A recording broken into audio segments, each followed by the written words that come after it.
Guys, Arcane is Arpain, especially for progression. Now, if you're like me and you like playing Elden Ring with restrictions, which a great deal of people do, let's say no spirit summoning, nothing too strong that Miyazaki would go out of his way to nerf, that he somehow hasn't already, like power stance curved swords made with bleed, or anything else that Titus Actual would feature in his video that would one-shot bosses, a great deal of buff stacking and whatnot. Trying to find builds that are relatively balanced, but in the Elden Ring sense, where if you plopped them into DS3, they'd still be extremely strong, but in terms of Elden Ring difficulty, fair, but very strong when you apply good skill to them.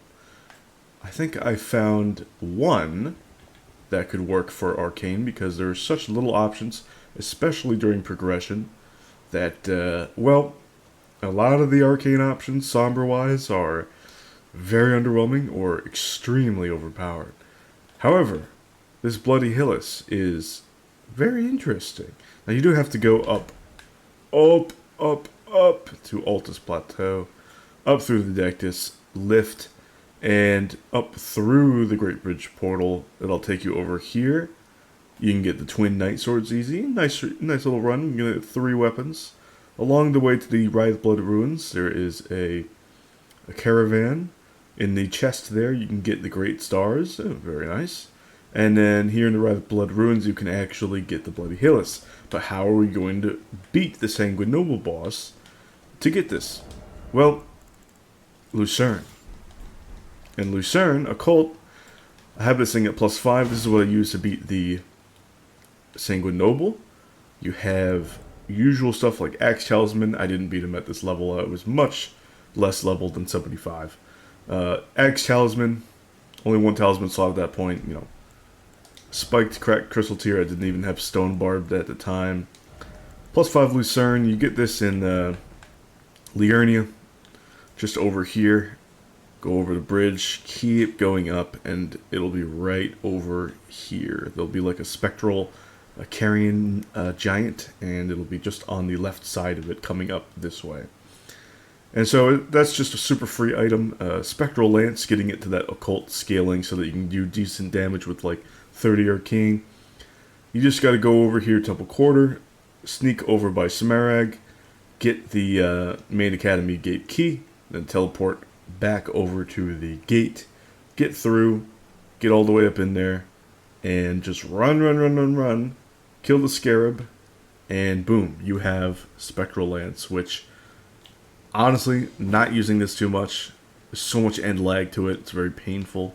It does deal nice stance damage, but we don't really want to deal stance damage from range when we have so much stance damage and good chunking up in melee with this thing. Not only that, but it's got great counter damage because it's all pierce. This thing normally is just going to be better on your dex build, but hey, it's going to deal the job for the Sanguine Noble. And then, once you have that, you can retire it for the Bloody Hillis, which is really nice because it is super long. Got great running R2s, a nice poke R2 kit. So we have great chunking as well. Pure physical, but also with bleed. And at Somber +6, we have quite the nice damage with 30 arcane. Just base stats, strength, and dex to equip it. We are styling. Huge chunking. And we have this sort of scrappy utility with all of this sauce. I love this Azure War. L2, R2, and another R2. 3 parts of that. There's iframes on the initial L2. This thrust does nice damage, so I don't want to see people spamming this, okay? When you have good amounts of poise, specifically 51 or above, you can tank a lot of light attacks even from bosses. And because of that, get aggressive, get your poke R2s in, get your big chunking in. You even have very convenient recovery cancel on your jumping heavy attack. So love that. Not only that, but this is really solid one-handed too. So not only do we have our two-handed option, which we can just throw on the turtle shield for additional stamina, we have the Dynus Finesse available with all of this casting. So Dragon Communion Seal, being able to one-hand it there with these stats is going to be phenomenal. I'll give you the full stat breakdown in a moment. Let's head over to one of these little fellas and get the pain on. So right now, talismans, not anything towards casting. He's done. Just like that. Let's actually reset and then use talismans for casting. So right now, earlier on, you can get access to Faithful Cannabis Talisman from the Celia Crystal Tunnel. And then we have Roar Talisman. Both of these will buff up your dragon incantations or just anything that'll do roars or breaths. The Roar Talisman will buff, and of course, Cannabis Talisman for incantations. So Dragon Ice this time. Quite nice indeed. And of course you have a variety of different options which you can get at the Church or Cathedral of Dragon Communion. So super solid there. And great to pair with the Bloody Hillis, because the Bloody Hillis is very much a single target type of weapon. But if you're going to have all this AoE on your spells, you can cover for that. So very, very convenient. Stats also allow for Flame Grant Me Strength, which is an amazing buff. You can pair this as well with Dragon Fire, or you can do different physics to have Fire Boost, or all sorts of different things like Magic Boost if you want to use Dragon Ice more, or maybe just if the enemy takes more magic but doesn't take Frostbite, you can go for Glintstone Breath. That's very nice. The stats I'm going to have, because I'm going to have not enough faith for the big boy breaths. I just want, of course, 60 Vigor. There's going to be 24 Mind, 28 Endurance, because the Bloody Hellas can be quite an endurance hog. 16 Strength, 19 Dex, specifically just for Bloody Hellas, but you get access to quite a bit as well. Base Intelligence, 15 Faith for your Electrify Armament, and Flame Grant Me Strength, specifically the Flame Grant Me Strength. But also you get access to a whole bunch of simple, but yet really good casting options in terms of spells with just 15 Faith. And eventually we'll be having 60 Arcane. That will have us at 150 if you choose Hero. Any other class is going to be a little bit stat suboptimal, but if you go Hero, go for these stats, you're going to be at level 150 exactly. So, quite nice. Love it. Love your pokes. Love all these options. Eventually we're going to get stuff like Swarm of Flies, Blood Flame Talons, Stone of Garank. Pest Threads, I think, is something that's a little too strong on these bigger boxes, but it's going to be really cool. Blood Flame Talons, eventually, once you beat Moog the Omen, is going to be quite an interesting alternate casting option than, let's just say, your basic Catch Flame. And Swarm of Flies is just going to be great to cast and then follow up with a heavy running attack there. That's quite nice. However, Arcane is Arpain. And what do I mean by that? Why did I start the video like that? Well, your starting Ashes of Wars and options are so limited that oftentimes you're better off just having a weapon infused with heavy. At which point it's like, why would I not go for the strength build or the dex build for certain options like Uchigatana or Twin Blade, Twin Night Swords, that sort of thing. You know, strength build for your Spike Club or Great Stars or Large Club earlier, but like, why wouldn't I go here or there? Eventually, the Occult Infusion is going to be so good on all of this stuff, but you have to kill Red Dawn to get down to the underground to get that in the first place. That is just not beginner-friendly for starting to make a arcane build for progression. It's just going to turn a lot of people off, even though there are so many little tools like Serpent Bow, which are going to pay off eventually. All these things eventually with that Wet Blade, but also just Bloody Hellas is quite nice. It feels quite limited, even though we have our wonderful Bloody Hellas setup. And it is really quite limited until you get to that point. But it's pretty worth it. So eventually we'll be making the most out of the Kindred of Rot's Exaltation. Combine that with a Mushroom Crown, that's going to be incredibly good because we're going to have really solid poison options even when we go Occult Infused. If we want to go Occult Infused Great Stars with your Poisonous Mist, we're going to be styling like that.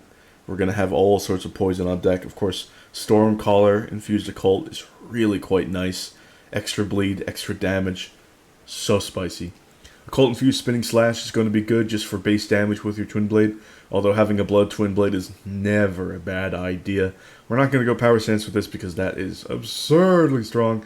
Same with Power Stance Curved Swords. And oh my god, even on something like a Dex build, going for a bleed type setup with Power Stance Twin Blades or Curved Swords is just nasty, nasty strong. More powerful than your Moon Veil pre-nerf and the nerfed Moon Veil. So I won't be using that. I did have fun with it during my third run as a Dex build, but it's just not as fun as using other strats and feeling more balanced and accomplished and more engaging more with the actual bosses instead of shredding them into oblivion.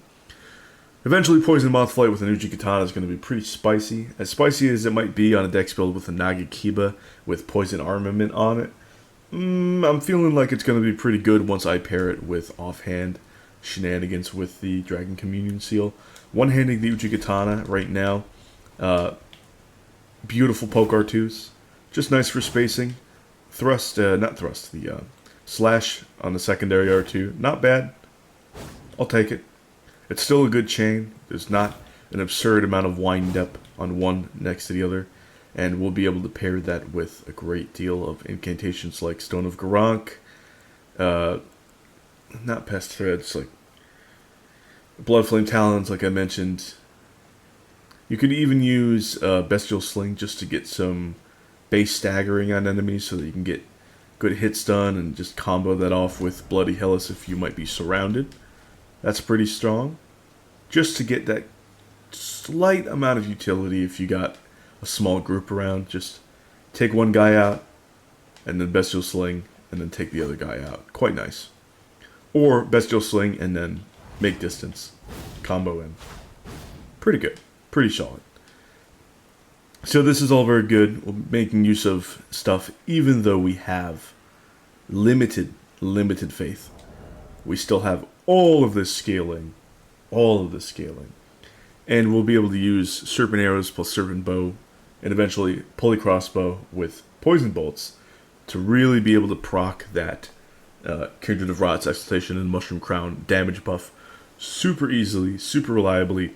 And not only is that super nice, but hey, Poison Mothflight being able to reset that, deal bleed-esque damage, not as much as bleed, but without RNG, just guaranteed.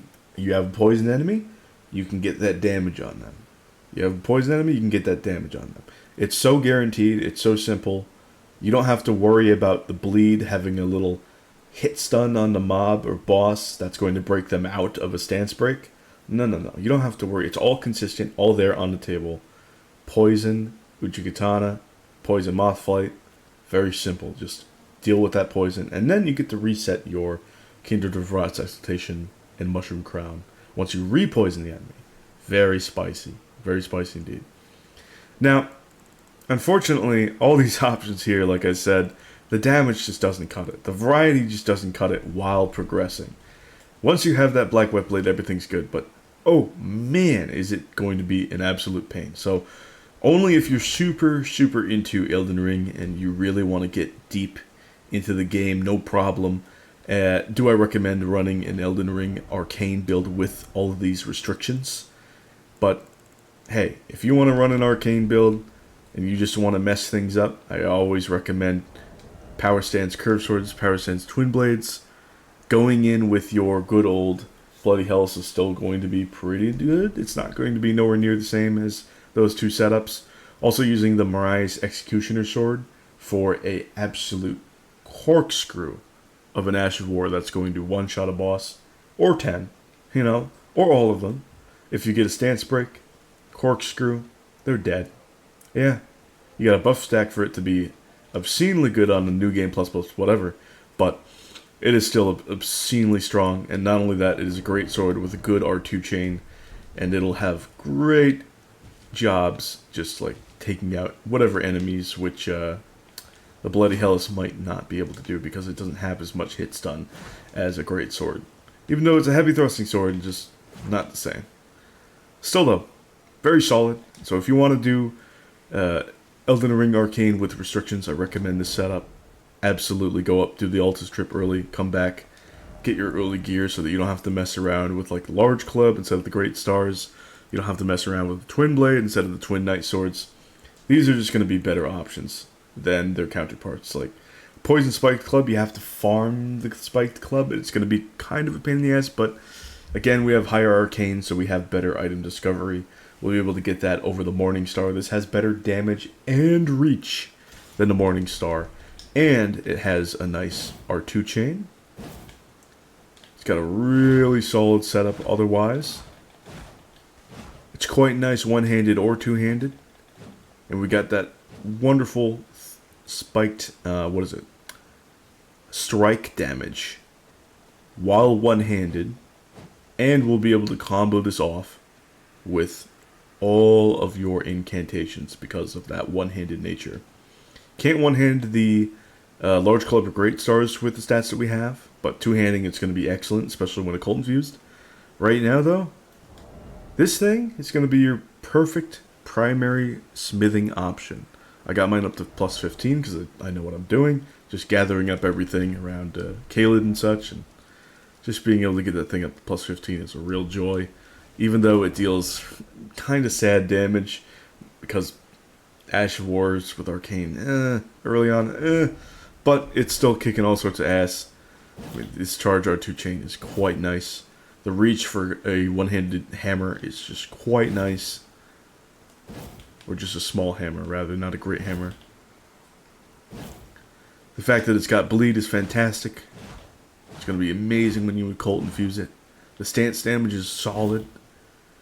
The aesthetic of it is pretty good. It matches that poison aspect.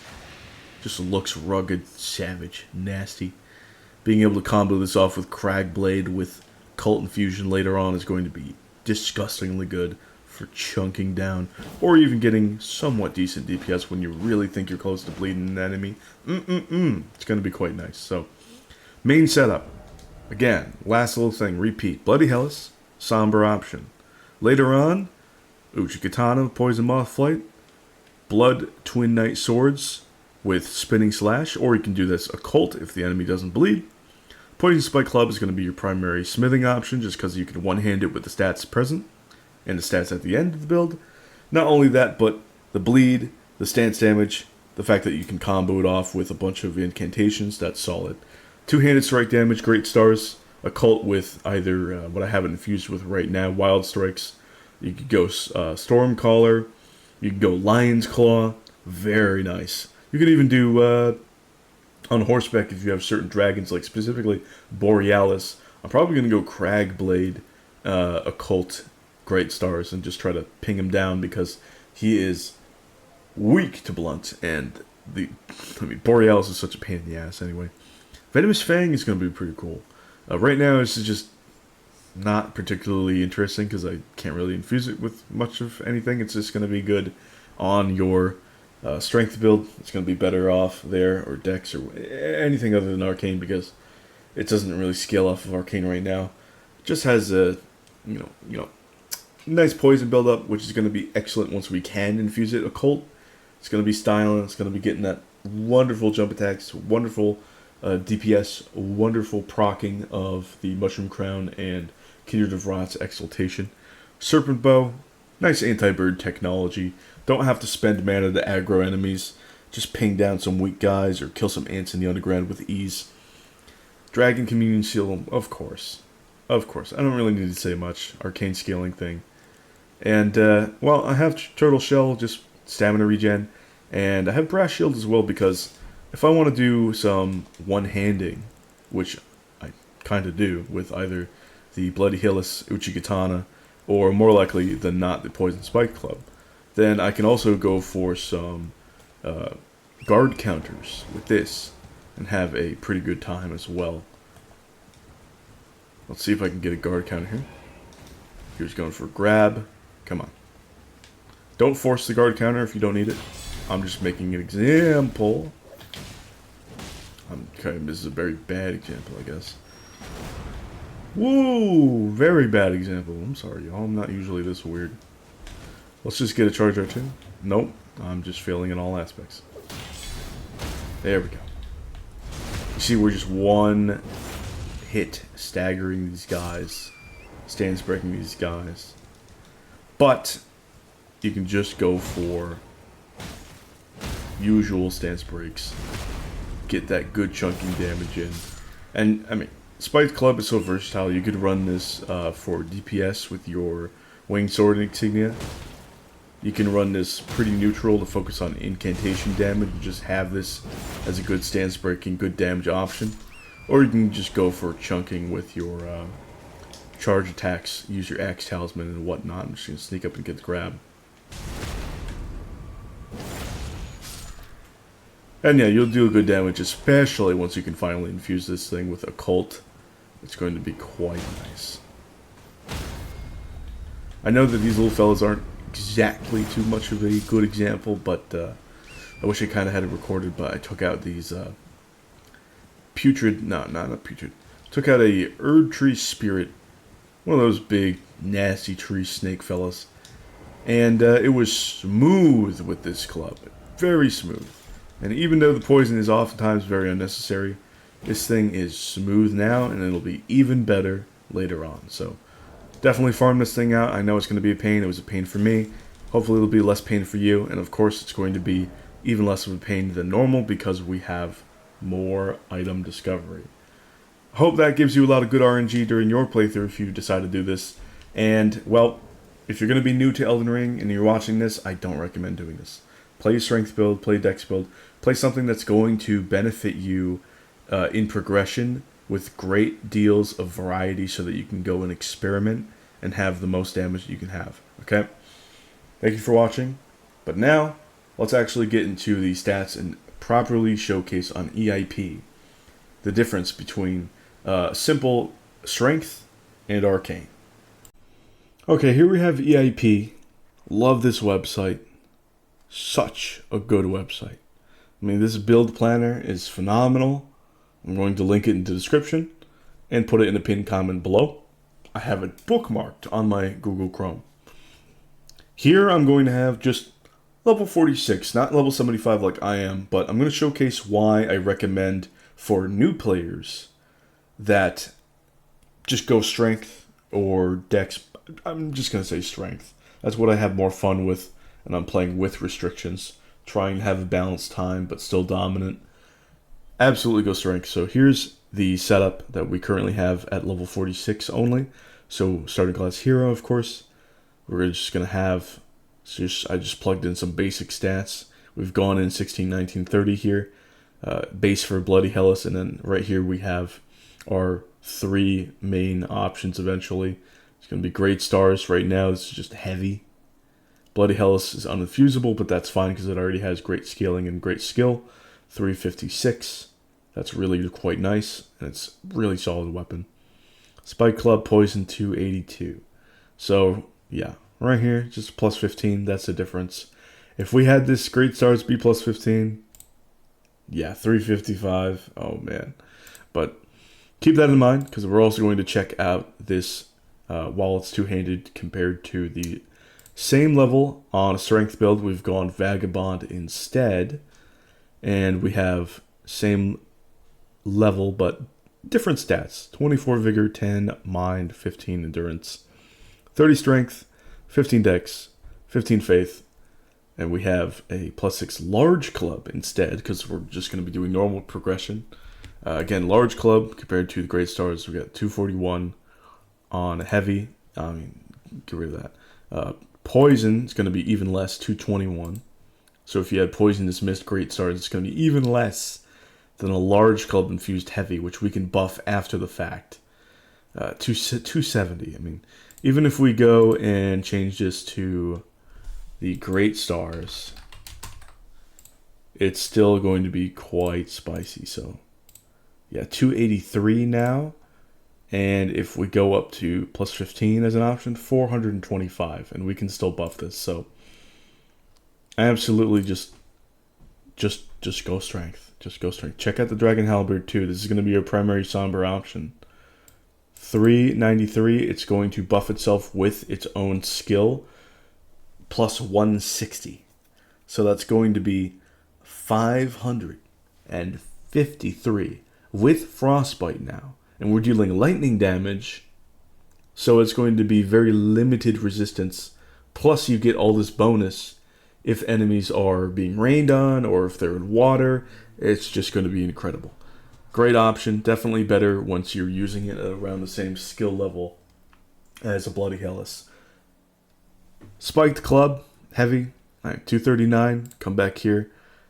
Guys, this is plus 15. This is plus 6. If we go up to plus 15, 360 can still be buffed. This is why I'm saying Arcane is such an investment. It is such a early game sink into investment that if you are a base player and you're looking to go mess around with whatever build, I don't recommend Arcane. I recommend going strength all day, every day. Here's the thing. Strength gives you so many options, especially once you have the Iron Whetblade in Stormveil Castle. You can just go whatever you want in terms of Ash of War, basically anything, and then infuse it heavy. Phenomenal variety. Sure, you're not casting the same amount of spells, and that's the unfortunate part. Yes, you're not using the Bloody Hellas, which can be very scrappy, very good. Great damage along with the eventual Spear Talisman. However, we shall have Dragon Halberd. We shall have all these different options.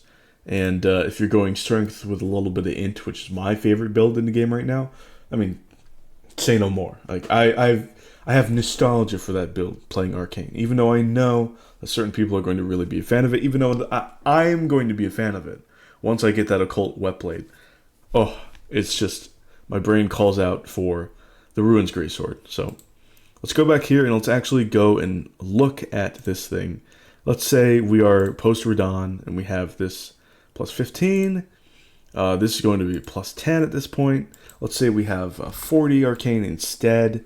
It's just a post Radon setup, so let's just go like 35, 20, 20, and keep everything the same. We're level 86 now.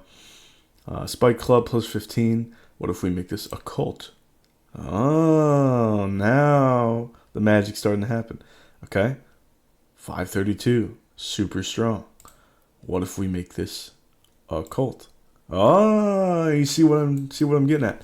Now we're starting to deal really good damage, and we have bonus bleed that's not being shown because we have a arcane scaling, and we've got natural bleed on the weapon. So we have huge amounts of damage, and we have our wonderful bleed variety. And we can just take pretty much anything. Regular Ash of War, whether it be like heavy, quality, keen Ash of War. We can put on a weapon, fuse it Occult, have a great time. Or blood, so we see Twin Knight Sword. We're going to take this thing to plus 15. Infuse Occult, Spinning Slash. Pretty solid. Go blood. We don't see it, but the damage is not that much less, and we have bleed now. So you see what I'm going for. It's quite nice. Doesn't look like it's nice here, but with all of the different hits, we're getting bleed like it's nothing, like it's nobody's business, and we're able to break stance even with Spinning Slash. So not bad at all. Even then, guys, if you're a new player, I'll say it again: go strength, go dex. Even go pure int, pure faith. Do anything but arcane because it's just such less convenient. But if you're returning, do check this Bloody Hellas thing out. Do check it out. So I'll be making some videos about Bloody Hellas, just arcane, running through the base game. It's not going to be too much. It's just going to be a little bit here and there. And then I think I'm going to showcase a small little run with strength with a little bit of int because, man, my neurons are activating towards that. My nostalgia is heading back towards that. So keep an eye out for that. And I do intend on continuing also the base int build and the base dex build. So, a whole bunch of Elden Ring on the horizon, not just with Shadow of the Erdtree, but just messing around and casual runs as well. Trying to showcase some neat things for people who really want to run with a bunch of restrictions and have all the fun that they could possibly have with this beautiful game. Thank you for watching finally, and I will see you guys some other time. Bye.